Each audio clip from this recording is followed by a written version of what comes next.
Good afternoon. Welcome to Trail Talk. I'm really glad you could join me today. I'm Edie, and we are live here at the Chisholm Trail Heritage Center in Duncan, Oklahoma. We happen to be in the Garris Gallery at the American West here, where we have just an amazing collection of, I don't know, I guess Western paintings. The genre is typically the West, Native Americans, Oklahoma. We actually have the rooms kind of separated by paint, color. So if you come here to go through the gallery, it's really easy to see what section you're in. And we're really proud of this collection. But we're going to focus today on actually our newest piece that we recently added, and it is this piece. This was created by Mike Larson.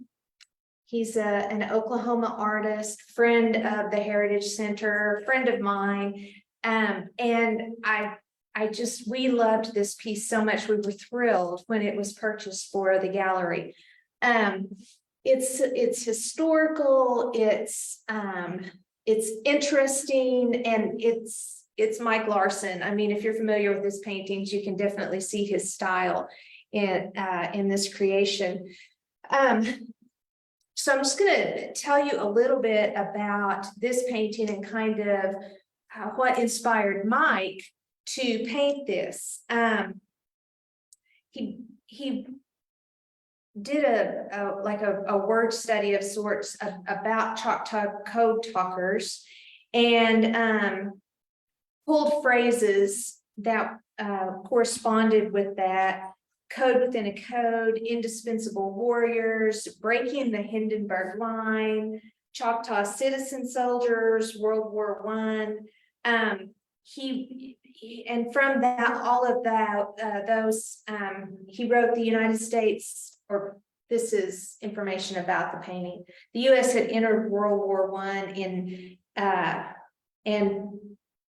by the fall of 1918, U.S. troops were involved in an offensive on the Western Front. You probably heard All Quiet on the Western Front, famous movie.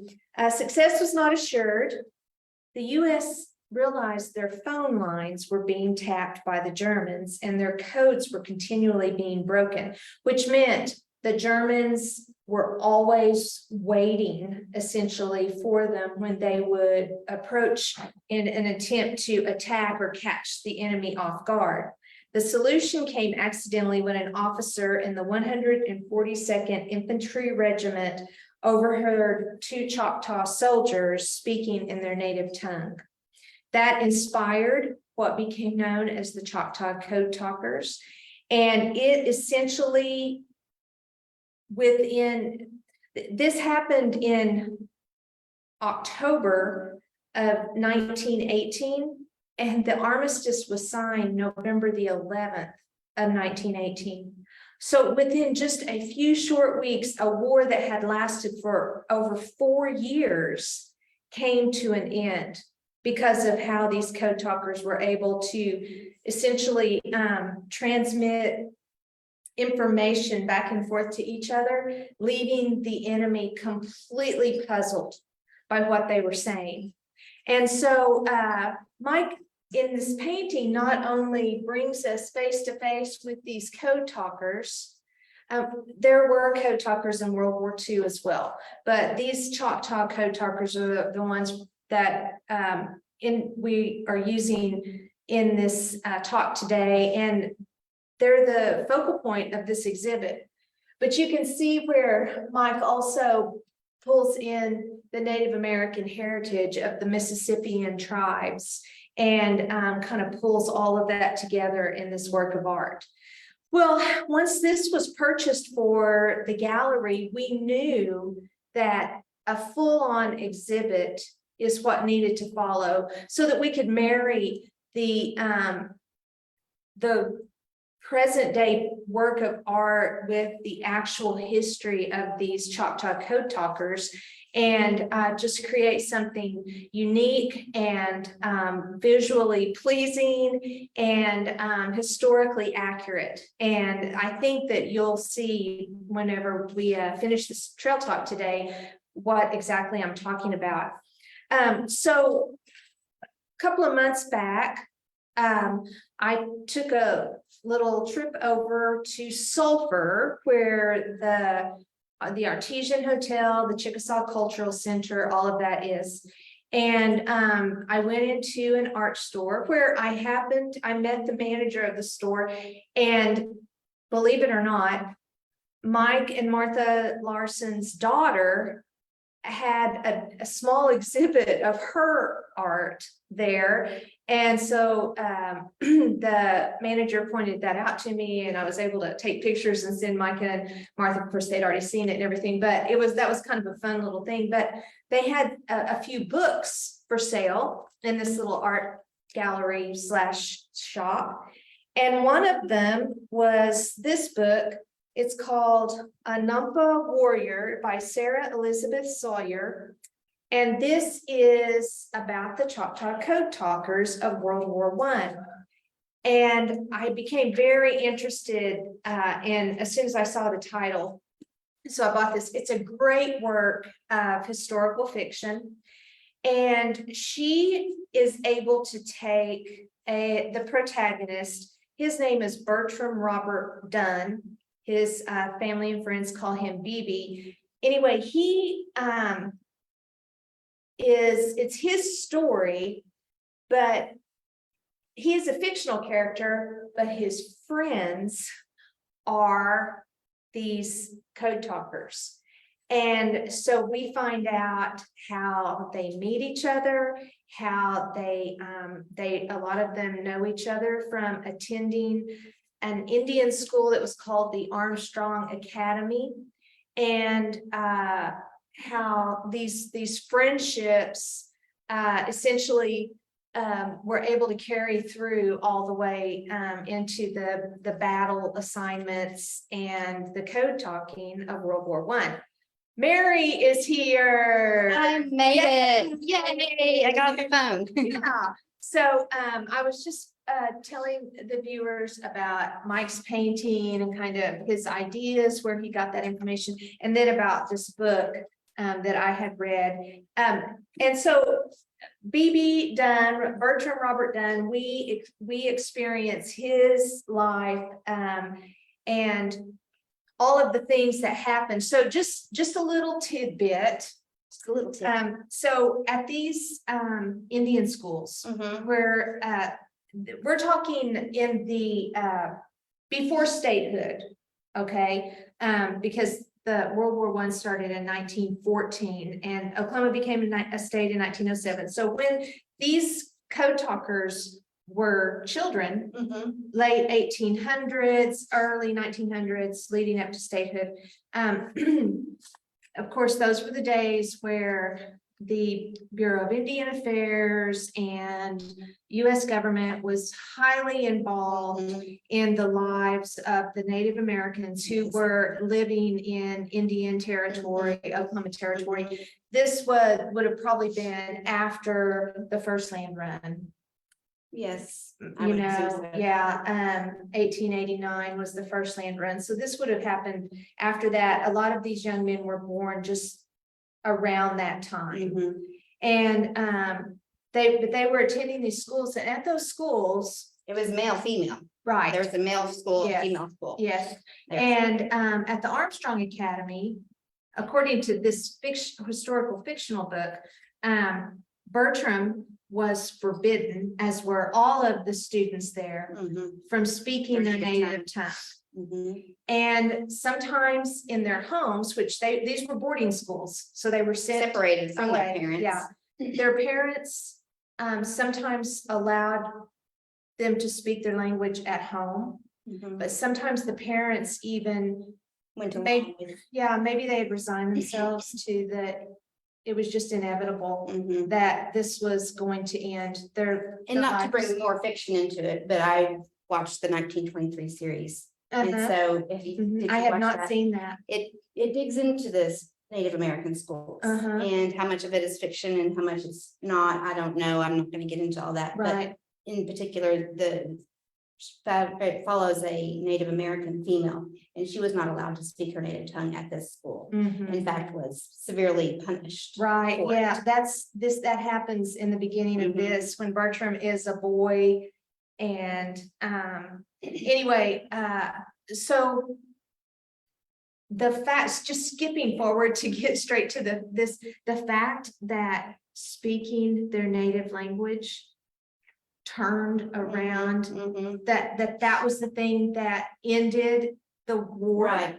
I Can you mean, imagine if it had been abolished and, Right. totally just. the irony of Yes, that though, yes, right? yes. The irony, Mhm. I think that's really, so I'm gonna set this book down, but I would highly recommend A Nuncle Warrior, Sarah Elizabeth Sawyer, if you're interested in a good work, historical fiction.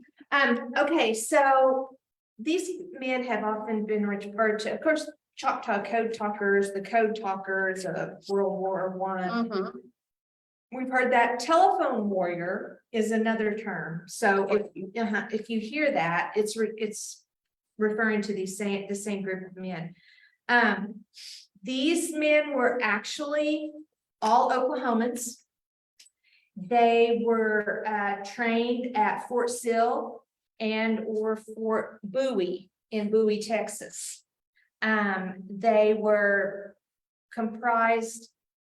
They comprised one company of a particular infantry division. Say, Of however the that's broken army. down. Yeah, they were army. And it says they moved to the Western Front on October the 6th, 1918. Again, let me say, the armistice was signed November the 11th. Mhm. So in just slightly over 1 month, Mhm. Prior to. their actions ended this war. Exactly. Okay, they were probably all the ones that are mentioned in this. Let me show you this booklet. So this is produced by the Choctaw Nation, I believe. Yes, this is produced by the Choctaw Nation, and this is one of our main sources of information for this particular exhibit. But they were all born in either a county, the name of the location was like a county or a town, Indian Territory. So again, just to reiterate, before statehood, before the first land run, it was all Indian Territory. Some of them are full-blood Choctaw, some are Choctaw, Chickasaw, some are other Native American people group and Choctaw, but they all have this Choctaw language in common. Right.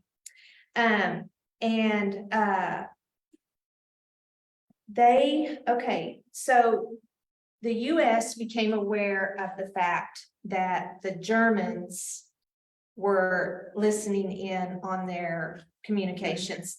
Now, in the day of cell phone that we live in now, it might be hard to imagine, but go back over 100 years and think about communications. They had to have an actual wire, an actual line on And not a the string in a ground. can. No, not a But string. more or less the same thing. There was something physically attached to it. Yes, they had to literally have these wires stretched across. When I was reading that book, in my mind, I was trying to imagine what that must have looked like. But you've seen the movies where they have those wires, Mhm. you know. Yeah, they're, rolling it, Mhm. and yeah. And that communication was necessary through several wars. So if you knew you could get to an enemy line and you knew how to do it properly, you could, I guess, tie a wire into that wire and listen From to a what hot was wire being or said. tied into it. Yeah. A wiretap. Yeah, exactly. That's, I mean, that's Yeah. really what it Yeah. was. So the Germans had figured out which lines belonged to the US, which probably wouldn't be that hard No, to you do. Just, you Yeah. listen. Yeah. And they were able to hear the communication. So the US would plan an attack. They would tell someone who was far away, we're going to meet up at this location and Do so and so. and the Germans would be there waiting for them. Mhm. And so they knew, they were aware. Just a matter of finding where they were getting their information. Right, right. And so they thought, okay, we need to test and be Mhm. sure. Mhm. So they gave a fake Plan of communication. attack and Mhm. everything. And sure enough, the Germans were there, armed to the hilt with all this artillery and everything. Mhm. And so they were like, we have to do something else. And that was when two of these Choctaw soldiers were overheard talking to each Communicating. other in Mhm. Choctaw. Mhm. I think maybe even they felt, I mean, the fiction book talked about them, one of them feeling the freedom of being able to do that. Right. The other one feeling like, no, we're not supposed to. This is, and so when Like they, they're being set up. right, so when they are called in by some of the commanders, Mhm. they're a little anxious because they're fearful that they have broken a rule. And, Right. you You don't know, wanna. yeah, they're going to be in big Punished. trouble for that, when in reality, they had the key Right. to ending Exactly. this They were thing. reliant on them. And how insightful for the commanders to realize this is going to be a game changer. They had something right under their noses the whole Mhm. time. Yes, Mhm. exactly. Mhm. And so for them to not even care whether this just goes to show you, when you're involved in a war, things that seem very important Mhm. are sometimes not important at Right. all. Whether or not these men knew how to speak their native language, I mean, they didn't care. They just knew that they had a way. This was valuable. Or even the commander to take the time to say, hey, this could be useful, instead of going over and saying, hey, wipe it Yeah, out. right. Don't speak that. Right, You you know? aren't supposed to do that. Right. Men are falling Mhm. in battle. Right. That's another thing I think. Using your assets to your full capability, not using them. I didn't mean that. Right. But you mean Using what you have. advantage, Yes. yeah. One thing that people may not realize is they did not go into the war with the plan of using their language as a way. Right. They were over there fighting. They were in the They really- midst of the battles, just like every other soldier was. Mhm. And these men, being Native American, were not all United States citizens. At the time of this war, not every person born, even in Indian Territory, Mhm. was considered Mhm. an American citizen. I can't remember the process that had to be done, but of course there were certain things where they had to Criteria. sign up or get their name registered, their family's name, in order to be a part of the US citizen count, Right. or whatever, Census. census, yeah. Census Bureau. And so anyway, they weren't all there yet. But we are going to introduce you to a few of these men today. We're not going to talk about all of them because we want you to come here and see this exhibit for yourself. Mhm. Exactly. But this is such a great study of our nation's history, and so important that we remember it. First of all, we're going to talk about, let me flip over here. We're going to talk about a man named Albert Billy. So recently we read a book called The Shell Shaker, Mhm. that was about the Chickasaw people. Was it? It was Choctaw people. It was about Choctaw people, Okay. because it all happened in Durant. Yeah, that's correct. And great story. The author's name was Billy. Her last name was Billy. So that is That's how you tied that all together. Exactly. There you go. Okay, so Albert Billy, which his where is he? We have a picture of him over here in this Exhibit. Yeah, in the exhibit. It's not very clear. It might not be very easy to see. But he, see right there. Yeah, it's a little bit of glare on there and it's kind of a fuzzy picture anyway. Getting closer. There, that's pretty good. Anyway, so, he was born in 1885 in Indian Territory and was a member of the 36th Division, 142nd Infantry, Company E, which was the Indian Company. And he was a part of these code talkers, of course, and told his daughter stories about this. And he said the Germans were more than just a little confused because they immediately began losing Oh, I'm sure. the fight. They thought they have it in the bag. And so the US began capturing these German soldiers as they were defeating them in these skirmishes. And one of the Germans said, a general said, what nationality was on the phones? And they said, American. just only Americans. So I feel like that is a great point to bring to the surface, is that these men were Americans. Right. They were recognized. They were recognized, and whether it was, To their faith, officially- right. yeah, officially on some piece of paper or on some They had done their register. part. To them, they qualified. Yes, classified. they were Americans. We're gonna kind of skip over now. All of these men are equal in my mind as far as importance. But we're going to talk about James Edwards now. We don't have a picture of him up there. But he was born in 1898, so he was a little bit younger, 1885, wow, he was quite a bit younger than, wow. I'm like, my face is really And big on and the. you're really zoomed in there. Hello, 3D coming at you. Anyway, he was born in Glover, Oklahoma, and he attended this Armstrong Academy that is mentioned in that book. And he was known for his laughter and joking. And this is something that author does in that book, is she has obviously studied these men because he was known as a joker and a laugher Right. in She that. picked up characteristics. Yes, she did. He was one of the first to transmit messages in October of 1918. Every order phoned became known to the enemy and surprises were impossible. And so one thing that they would do is they would have like 3 guys at one end, 3 guys at another end. One would be receiving information from a higher up. Mhm. He would turn and have to tell the guy on the phone what he was just told. Right. The guy on the phone would then have to translate that into Choctaw, Right. tell it Send to it the out. guy on the other end of the phone, Mhm. who would then have to turn around and translate it back in English. And then they would tell Right. the Talk command about player. a twisted game of telephone. Right? I mean, they really, yeah, you better be You better- listening closely. You better have no hearing incapacity. Yeah, that game of telephone, that would have, Mhm. yeah, that could have Yeah, been bad. you know it. but one of the,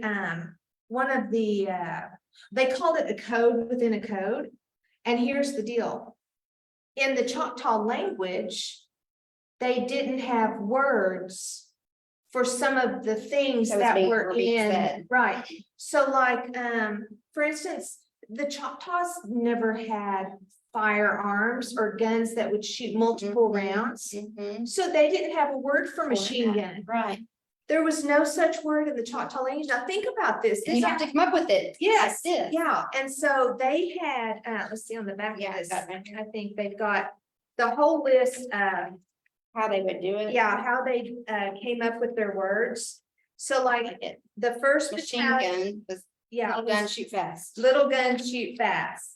And they have it in 2 different, I'm not gonna try to say. it. Dialects maybe. Maybe 2 different dialects, yeah, that they could use. So I Mhm. mean, how complicated is this? I've never been that good at breaking codes. You know how you have those little puzzles in the newspaper or there's little books, or when you're a kid, you try to break a code. That's how it's pronounced. Yeah, It's oh, okay. Oh, I see what Yeah. yeah. So like, the word for grenade, they chose the word stone. Mhm. In Choctaw, it's spelled TVLI, And then you pronounce it Tuli. Tuli. The V sounds like a U. Mhm. And when I was interviewing Shaylee, she was saying some of Yes, that. yes, I remember, too. yes. So anyway, 1st Battalion, 2nd Battalion, 3rd Battalion, company, platoon, machine gun, artillery, ration, attack, patrol. These are words They didn't have they words did for not it. have. Mhm. And so they were, a casualty was called a scout. Mhm. I mean, Yeah, gas. army, they just didn't have. But yeah, they didn't have one. A soldier was a warrior. That's goes Yeah, hand in hand. gas, because in World War I, they started using, I can't remember, it might have been the mustard gas. Mhm. And so, well, this guy right here, he Yeah, he's has got his the mask mask on, he has the gas mask Right. on, because they were using Right. that in the warfare there. Mhm. And so they had to come up with a word for that, and so they used bad air, they combined some. Mhm. But just the creativity, the ability to think on their feet in a very tense, Stressful. yeah, I mean, very stressful situation. So, James Edwards, there's a picture of it. yeah, he was a part of, oh yeah, the machine that they used. Mhm. See if you can, put that on the, This one, yeah, right there is that's a picture of the the portable wiring or the. telephone Yeah. kind of thing that they used. There you it is. go. So it says the success was immediate. Secret orders remained a secret. Word leaked back from the German lines that the Kaiser's most expert linguists were stunned. Now, I kind of chuckle because I forget that Kaiser was Oh. the word for the German Mhm, leader of the time. But when World War II came around, so World War II, the US became involved following Pearl Harbor, which was December 7th, 1941. Mhm. And that war lasted until 1945. So the US was involved there a lot longer than A lot of words. the first one. But James Edwards wanted to go back and join up in World War II. And he was quoted as saying, maybe the German forces still can't talk Choctaw. I mean, I don't think they could, although the Navajo language was the one that's most talked about in World War II. I mean, that's the beauty. All of the Native American peoples spoke different languages. There was more than one available. Yeah, Yeah. probably, well, I think, there are like And then you have dialects. 139 Native American people groups, Mhm. something like that in North America or the US. And so You have practically potentially your yeah. own there. yeah, in each the one. Choctaw language and the Chickasaw language are similar, but they are not identical. Mhm. And so that would lend itself to even more, Possibilities. yeah, more variety on the words that you would choose. Mhm. Now I'm gonna talk about. So in that work, that fictional story, Otis Leader. This was actually his last name was Leader. Yeah, Okay. like a self fulfilling name. Okay, not like a leader, like a gallon. Not like he weight led, like Yeah, he was okay. like an obviously a natural born Mhm. leader. He meets up with the protagonist's uncle, who is a war correspondent in the book. Mhm. And he is actually involved in the war a whole year before Company E, which had the code talkers, yeah, in them. And there was a French artist named Raymond, maybe Devereaux, not my best French accent. Probably better than I could do. But he was an acclaimed artist and he was commissioned to paint a portrait of the Ideal American soldier. yeah, ideal American soldier. And he sees Otis Leader. He was a handsome man. He was 6'2", Choctaw, and he selected him as a model. Yeah, Now, do you see the irony in that as well? right. It's possible that he was an American citizen, a US citizen, but there was also in that book, the author pointed out some misconceptions that non-Native American people had still, even in 1918, about the Native Americans. Like, were they really civilized? Were they, had they completely stopped living as they had? Kind of nomadish. Right, or just I don't know what the word would be, but like not following, they didn't always follow the white man's ways, which would be contradictory and Right. probably Right. upsetting to, especially in a military Setting like that. yeah, where, you were expected to do what your Everyone. commander said. There's this chain of command. And so there were some people who maybe were a little skittish about serving alongside, which is why most of them were put in One infantry or division. yeah, but I love it that he was the one selected to be the US, All-American- the All-American yeah. soldier. He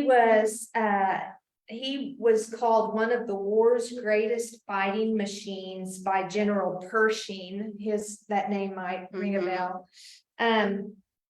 He went in November of 1917. His company was the first to go in and relieve in the trenches Right. of a French battlefield. And anyway, he was injured. He experienced a gas attack, went to the hospital, came back, and just joined right up again. Yeah, it says here within 60 feet of the enemy, he picked up a rifle, fought with the infantry after his own machine gun crew had been all killed. I mean, I he read attacked the these, German positions and captured 2 of their machine guns.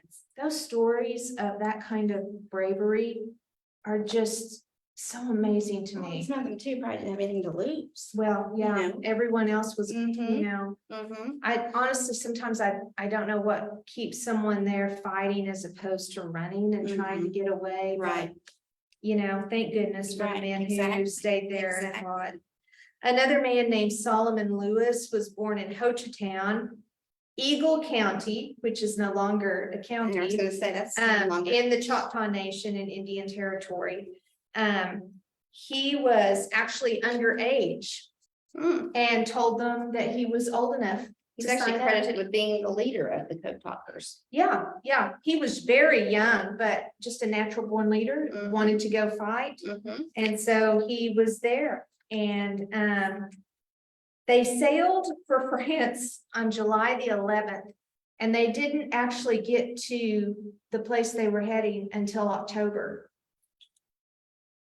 That's such a long That's time. a long time at sea. Yeah, but it took a while. Plus, as they were getting closer to Europe, there was probably Outbreaks. avoiding, Mhm. enemy Mhm. ships and Yeah, you things couldn't like just that. roll through wherever you wanted. Yeah. So anyway, another great hero. And then this last man we're gonna talk about, Joseph Oklahombi. I really am sorry that I don't know how to properly say his last name. But he was sure enough in that historical book and just in the history of what he was doing, which I think it's what some of the ways we know about what happened are people wrote in journals, and those journals survived.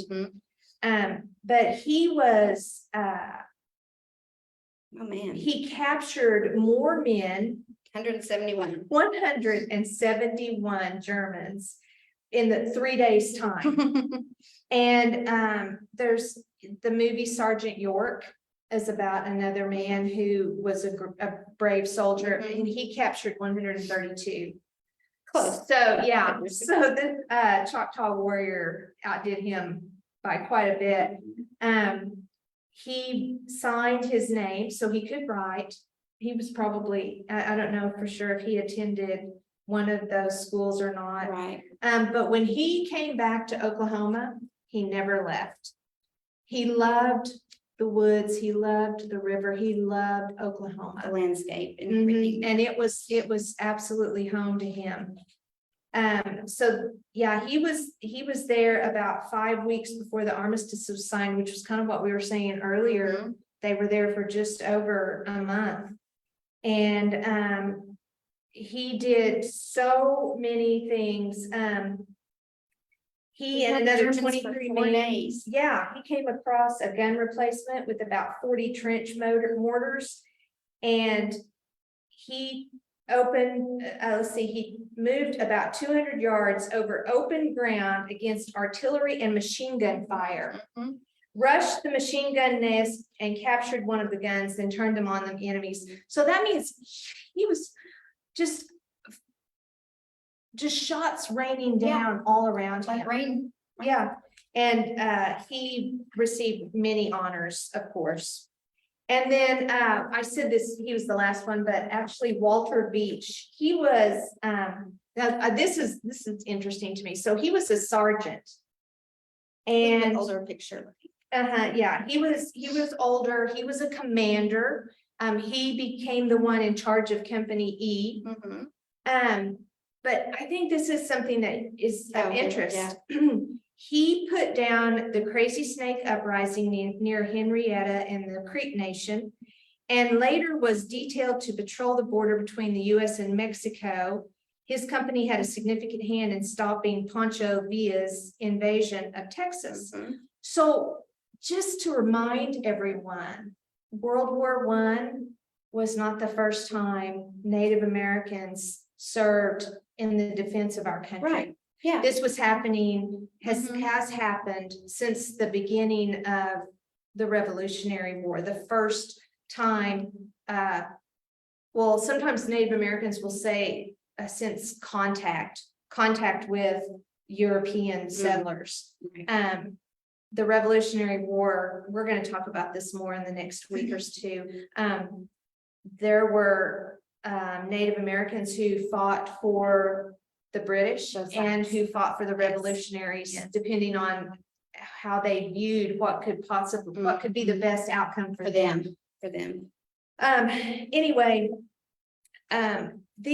these code talkers, so deserving of all the honor and recognition that And so much. and some of it was not until much later on. Mhm.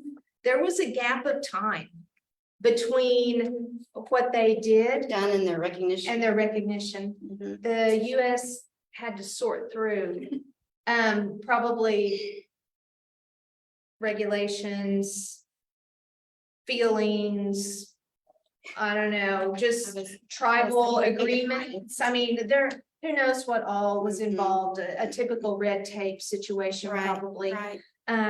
And then, some people, if they weren't US citizens, they probably just had a hesitation about that. And I'm not making an excuse. I feel like that was a really ridiculous thing that they wouldn't be recognized immediately. Right. But it was That should grant them citizenship. right, that was the way it was in those days, and we can't change that. Just moving forward, we can Right. definitely change things.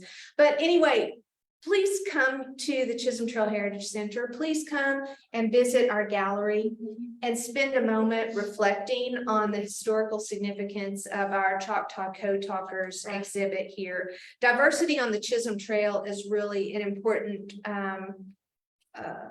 focus for us here this whole year. It has been. And even though this has nothing to do with the Chisholm Trail, we love bringing your attention, right, and just bringing people's attention to the significance of all people groups and their sacrifice, and yeah, their thank you. dedication Yes. and their determination. Yeah, all of the things that they gave and added to our history, and which leads us Not to just where we are Oklahoma, but today. US and general. Exactly. So anyway, thanks for joining us today. Tomorrow, Michael Davison is going to be our guest. Yes, he's our current featured artist. He'll be here through the end of the year. but Amazing exhibit. yeah, oh, he's brought some really cool things. I love his sculptures. I think he's so whimsical Mhm. in some of his pieces, and I just really love. Something for everyone, really. Absolutely. Yeah, that's right. So anyway, you guys tune in tomorrow at 3 o'clock and you get a chance to see some of his work. And thanks again for joining us today. We'll see you Sorry, next late. time. See you guys next time. Yeah. Happy trails.